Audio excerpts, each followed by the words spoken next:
सम्मानित राष्ट्रवादी साथियों, आज एक बार फिर मैं राष्ट्र और समाज की बात के मुद्दे के ऊपर अमेरिका में राहुल गांधी जी द्वारा भारत विरोधियों के समर्थन में दिए गए वक्तव्य और खास तौर पर भारत में रह रहे सिख समुदाय के प्रति एक इस प्रकार की बात जो कही गई है, उस संदर्भ में अपनी बात रखने जा रहा हूं। सम्मानित साथियों, मैं एक सामाजिक कार्यकर्ता, एक राष्ट्रवादी कार्यकर्ता होने के नाते मैंने यह बात पहले भी कहा है कि भारत के समस्त विरोधियों के अगुआ के रूप में अब एक चेहरा जो आ रहा है वो राहुल गांधी का है।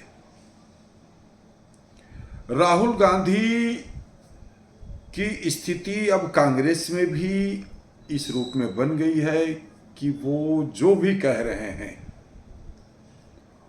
उस पे सारे कांग्रेसी जन जो है हाँ में हाँ मिला रहे हैं और भारत को अस्थिरता के राह पे पहुंचाने की दिशा में देश के अंदर देखिए, अभी चुनाव के दौरान इस व्यक्ति ने एक बड़ा झूठ खेला।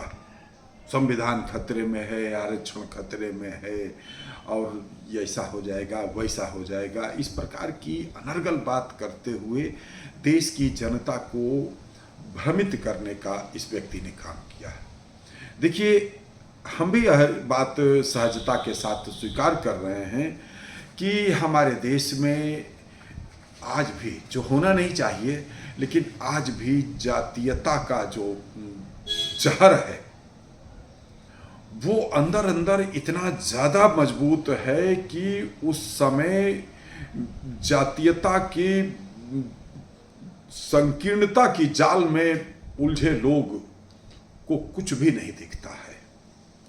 और उसी कारण उत्तर प्रदेश में भी इस प्रकार का समीकरण बना कि एक जाति वर्ग, कुछ अन्य थोड़े थोड़े, एक विशेष संप्रदाय और कुछ और वह लोग जो अनुसूचित जनजाति क्षेत्र से में भी के लोग, थोड़ा थोड़ा उनका, और इस तरीके से एक ऐसा समीकरण बना जिस कारण उत्तर प्रदेश की जनता ने और इसी प्रकार से पूरे देश की जनता ने जो एक इंडिया गठबंधन के नाम पे जो गठबंधन बना और उसमें एक जो जातीयता की गणित जो बनी, जिसमें एक योजना के तहत थोड़ा थोड़ा हर एक से में से कुछ निकाल करके एक जगह संगठित करके उसको वोट में तब्दील करने के कार्य में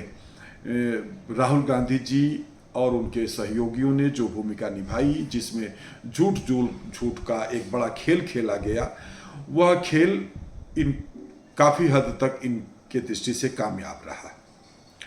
और देखिए कि उस खेल में शामिल कौन कौन लोग हैं। उसमें वामपंथी शामिल हैं, उसमें अलगाववादी शामिल हैं, उसमें राष्ट्र विरोधी शक्तियां शामिल हैं, उसमें बड़े बड़े भ्रष्टाचारी शामिल हैं, उसमें अमेरिका और कनाडा में बैठे हुए भारत विरोधी शामिल हैं, उसमें पाकिस्तान शामिल है, उसमें चीन शामिल है, अनेक। जैसे देखिए बांग्लादेश में जो खेल हुआ है, उस प्रकार के खेल का एक प्रारब्ध है ये, और उस प्रकार के खेल को अंजाम देने का एक प्रयास हो रहा है।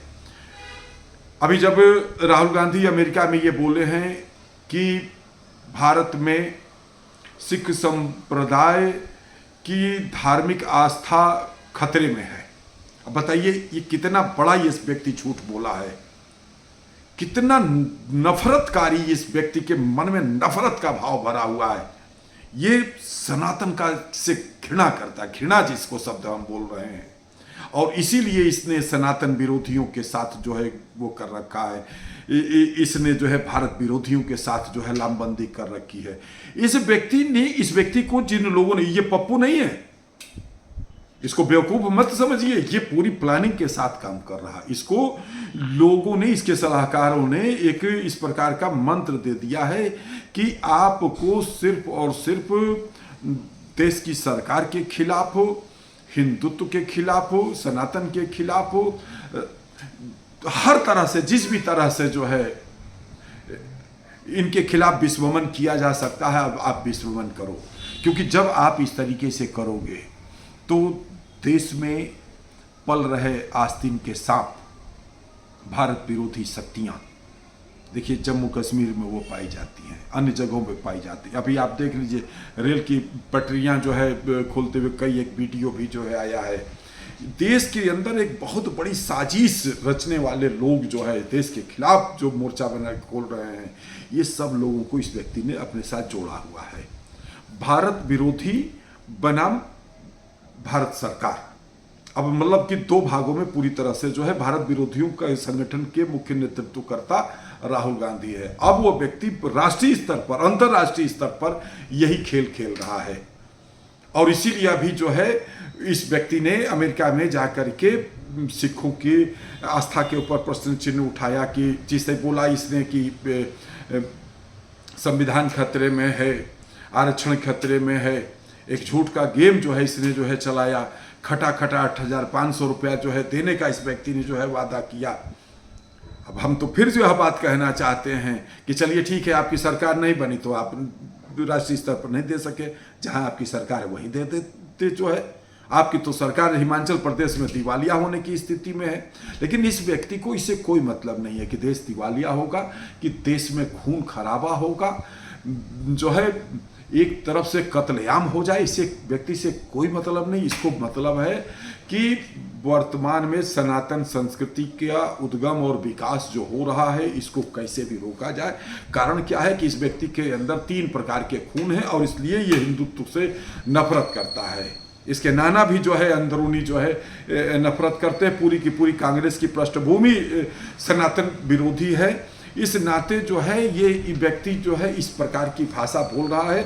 और मैं फिर यह बात कहना चाहता हूं, मैं प्रधानमंत्री नरेंद्र मोदी जी से, देश के गृह मंत्री अमित शाह जी से मैं अनुरोध करना चाहता हूं, ये व्यक्ति घनघोर राष्ट्र विरोधी कृत्य कर रहा है और इस नाते इस व्यक्ति के ऊपर राष्ट्रद्रोह का मुकदमा लगा करके इस व्यक्ति को गिरफ्तार किया जाए, नहीं तो ये बहुत बड़ा नासूर बनेगा। और इस व्यक्ति को पप्पू मत समझिए, ये व्यक्ति भारत विरोधियों के साथ एक बड़ा गेम कर रहा है। ये बड़ा मंच तैयार कर रहा है अंतर्राष्ट्रीय स्तर पर। उसमें अमेरिका शामिल है, मैं नाम लेकर के बोल रहा हूं, उसमें चीन शामिल है, उसमें पाकिस्तान शामिल है, उसमें इस तरीके की और भी जगह शामिल है। क्यों?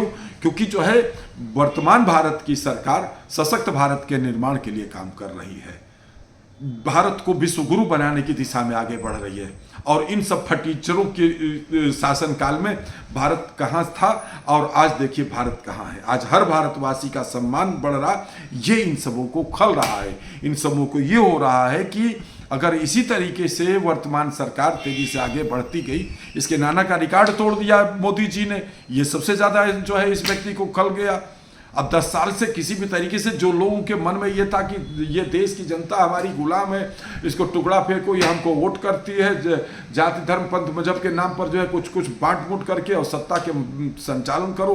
राजसी सत्ता जो है, राजशाही सत्ता का प्रतीक कांग्रेस रही है, वह सत्ता मोदी जी ने छीन लिया। देश की जनता ने इस व्यक्ति से वह सत्ता छीन लिया। इस कारण ये छटपटाहट है। और इस छटपटाहट में ये वामपंथियों के साथ, अलगाववादियों के साथ, अराजक तत्वों के साथ, विघटनकारी शक्तियों के साथ, राष्ट्र विरोधी तत्वों के साथ जो है कुछ सनातन विरोधियों का साथ करके एक समीकरण बना करके ये किसी भी तरह से जो है देश की सत्ता पर काबिज होने का सपना देख रहा है। इसलिए इसके सपने को सफल ना होने देने के लिए, और ये बिल्कुल साक्ष्य के साथ ये व्यक्ति सब कुछ कर रहा है, इस नाते इस व्यक्ति के ऊपर राष्ट्रद्रोह का मुकदमा लगाया जाना चाहिए। नहीं तो मैं फिर यह बात कहना चाहता हूँ, ये आने वाले भविष्य के लिए बहुत दुखदायी हो सकता है। जय मातृभूमि, जय भारत।